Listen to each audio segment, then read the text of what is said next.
Hey hi guys, welcome to our channel. അപ്പോൾ ഇന്നത്തെ video എന്താണെന്ന് വെച്ച് കഴിഞ്ഞാൽ ഇന്നൊരു റെസിപ്പി വീഡിയോ ആണ് guys. Beef curry. Appam beef കറി എല്ലാവർക്കും അറിയായിരിക്കും, എല്ലാവരും വെക്കുന്നത് പോലെ തന്നെ. അപ്പോൾ ഇന്ന് എൻ്റെ അമ്മായിയമ്മയുടെ സ്പെഷ്യൽ ബീഫ് കറിയാണ്. അപ്പോൾ ഉമ്മ വയ്ക്കാൻ പോയപ്പോൾ ഞാൻ ഉമ്മ വീഡിയോ എടുക്കണം ഉമ്മ എന്ന് പറഞ്ഞുകൊണ്ട് ഇങ്ങനെ ഇൻഗ്രീഡിയൻസ് ഒന്നും അങ്ങനെ എടുത്ത് വെച്ചിട്ട് ചെയ്യുന്നതല്ല. അപ്പോൾ അത് ജസ്റ്റ് എല്ലാവരും ഒന്ന് കാണിക്കാം ഇങ്ങനെ ബീഫ് കറി ഞങ്ങൾ വെക്കുന്നതെന്ന്. അപ്പോൾ ഇതാ വെളിച്ചെണ്ണയല്ല, സൺഫ്ലവർ ഓയിലായിരുന്നു എടുത്തത്. വെളിച്ചെണ്ണ എടുക്കാം. സൺഫ്ലവർ ഓയിലിലോട്ട് നമ്മൾ കറിവേപ്പില ഇട്ട് പൊട്ടിച്ചതിന് ശേഷം ഒരു 4 സവാള, വലിയ 4 സവാള ഇങ്ങനെ ചെറുതായിട്ട് അരിഞ്ഞ് വഴറ്റിയെടുക്കണം. എല്ലാവർക്കും അറിയാവുന്ന പ്രോസസ്സായിരിക്കും ഇത്. അപ്പോഴത്തേനും നമ്മളിത് നല്ലതുപോലെ വഴറ്റിയെടുക്കുകയാണ്. വയന്ന് വരാൻ ചെയ്യുക, അത് ഇങ്ങനെ മൂത്ത് വരാനായിട്ട് അതിനകത്തേക്ക് ഉപ്പിട്ട് കൊടുക്കണം ഗൈസ്. അപ്പോൾ ഉപ്പിട്ട് കൊടുക്കുമ്പോഴത്തേന് പെട്ടെന്ന് അത് വാടുമെന്നാണ് എല്ലാവരും പറഞ്ഞു കേട്ടിട്ടുള്ളത്. അപ്പോൾ അതാ ഉപ്പിട്ട് കൊടുക്കുകയാണ്. ഉപ്പിട്ട് കൊടുത്തിട്ട് നല്ലപോലെ ഈ സവാള അടിക്ക് പിടിക്കാതെ ശ്രദ്ധിക്കണം. അങ്ങനെ നമ്മളിതാ നല്ലപോലെ ഇളക്കി കൊടുക്കണം. അപ്പോൾ ഇങ്ങനത്തെ വീഡിയോസൊക്കെ കാണാൻ ഇഷ്ടമുള്ളവർ ലൈക്ക് ചെയ്യുക, ഷെയർ ചെയ്യുക, സബ്സ്ക്രൈബ് ചെയ്യുകയൊക്കെ ചെയ്യണം ഗൈസ്. അപ്പോൾ എൻ്റെ വീഡിയോസ് എല്ലാവരും ഇപ്പോൾ നല്ല രീതിയിൽ സപ്പോർട്ട് ചെയ്യുന്നുണ്ട്. ഒരുപാട് താങ്ക്സ്. എല്ലാവരും ഒന്ന് സബ്സ്ക്രൈബ് ചെയ്തിട്ട് കാണണേ. ഒരുപാട് പേര് സബ്സ്ക്രൈബ് ചെയ്താണ് ചാനൽ കാണുന്നത്. അപ്പോൾ അപ്പുറത്തെ സൈഡിൽ നമ്മളൊരു ചട്ടി വെച്ചിട്ട് 2 സ്പൂൺ എരിയുള്ള മുളക് പൊടി, 2 സ്പൂൺ കാശ്മീരി ചില്ലി പൗഡർ ഇട്ട് കൊടുത്തു.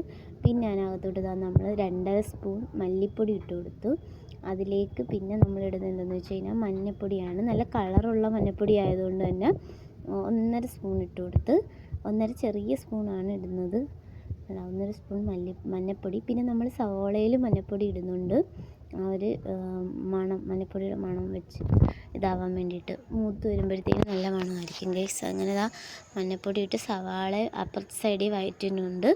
ഇപ്പുറത്ത് നമ്മൾ 3 പൊടികൾ. പിന്നെ നമ്മൾ കുരുമുളകൊക്കെ ഇതിനകത്ത് ആഡ് ചെയ്യും, മറ്റേ പൊടിയിലല്ല ആഡ് ചെയ്യുന്നത്. അല്ലാതെ നമ്മൾ ബീഫ് ഇട്ടതിന് ശേഷം കുരുമുളക് പൊടിയും പെരുംജീരക പൊടി ആഡ് ചെയ്യുന്നുണ്ട്.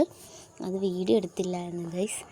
അപ്പോൾ നല്ലപോലെ വഴന്ന് വരുന്നുണ്ട് നമ്മളെ സവാള. അപ്പുറത്തെ പൊടികൾ മല്ലിപ്പൊടി, മുളക് പൊടി, മഞ്ഞൾപ്പൊടിയാണ് പിന്നെ നമ്മളുടെ ബീഫ് ഗൈസ്. ഇത് നല്ല വേവുള്ള ബീഫായിരുന്നു. ഒരു 7 വിസിലെങ്കിലും കേൾപ്പിച്ചതാണ്, എന്നിട്ടാണ് നല്ലതുപോലെ വെന്തത്. ബീഫ് കുക്കറിലൊക്കെ വെക്കുന്നത് തന്നെയായിരിക്കും നല്ലത്, അല്ലെങ്കിൽ വേവാൻ ഒരുപാട് ടൈം എടുക്കും. അന്നേരം നമ്മൾ ഇനി അതിനകത്തോട്ട് ഇടുന്നത് എന്തെന്ന് വെച്ച് കഴിഞ്ഞാൽ പെരുംജീരകപ്പൊടിയും പിന്നെ കുരുമുളക് പൊടിയാണ്. എരി വേണ്ടവർക്ക് തോനെ ഇടാം.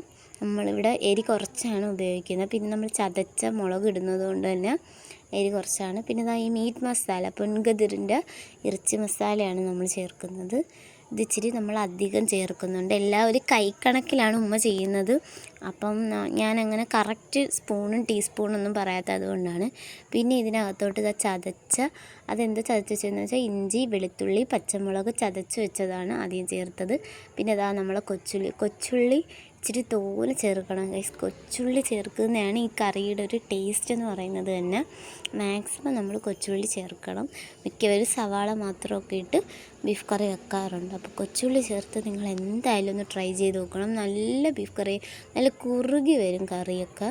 അപ്പോൾ ഇവിടെ ഞാൻ ബീഫ് തൊട്ട് കളിച്ചിട്ടില്ല ഗൈസ്. ഉമ്മ തന്നെയാണ് ബീഫ് കറി വെക്കാറ്. എന്നിട്ട് ഈ മുളക് പൊടിയെല്ലാം ഈ മസാലയെല്ലാം നമ്മൾ ആഡ് ചെയ്ത് കൊടുക്കണം ഗൈസ്.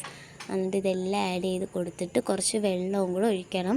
അത്യാവശ്യം ഇറച്ചി പൊങ്ങി കിടക്കുന്ന അത്ര വെള്ളം ഒഴിച്ചിട്ട് നമ്മൾ ഒരടച്ച് വെച്ച് നമ്മളിവിടെ എത്രയെന്ന് വെച്ചാൽ 7 വിസിൽ കേൾപ്പിച്ചിട്ടുണ്ടായിരുന്നു. 5 കേട്ടിട്ട് നമ്മൾ നോക്കിയപ്പോഴത്തേനും സെറ്റായില്ല. അന്നേരം പിന്നെ നമ്മൾ 2 വിസിലും കൂടെ കേൾപ്പിച്ച് അതിനിടയ്ക്ക് നമ്മൾ മല്ലിയില ഇട്ട് കൊടുത്തിട്ടുണ്ട്. ഉമ്മ ലാസ്റ്റല്ല മല്ലിയില ഇടുന്നത്. ഇങ്ങനെ ഇട്ടിട്ട് അപ്പോൾ ആ മല്ലിയിലയുടെ ഫ്ലേവറെല്ലാം അതിലൊക്കെ നല്ലതുപോലെ പിടിക്കും ഗൈസ്. എന്നിട്ട് നമ്മൾ അടച്ച് വെക്കുവാണ്. ഇനി ഇത് അവിടെ ഇരുന്നൊന്ന് സെറ്റായി വരട്ടെ. പിന്നെ ഉമ്മ ഉപ്പ് നോക്കിയപ്പോൾ ഉപ്പ് കുറവായിരുന്നു. അപ്പോൾ ഉപ്പിട്ടിട്ട് ഇളക്കിയിട്ട് നല്ലപോലെ വേവിക്കുവാണ്. അപ്പോഴത്തേനും നമ്മളെ വിസിൽ വരാൻ തുടങ്ങിയിട്ടുണ്ട്. കറി സെറ്റായിരിക്കുകയാണ്. ഒരു 6-7 വിസിൽ. അങ്ങനെ അത് സെറ്റായി വന്ന് നമ്മൾ തുറന്ന് നോക്കിയപ്പോൾ കണ്ട ഗൈസ്, ഇതാണ് അവസ്ഥ. നല്ല കിടിലൻ കറിയായിരുന്നു.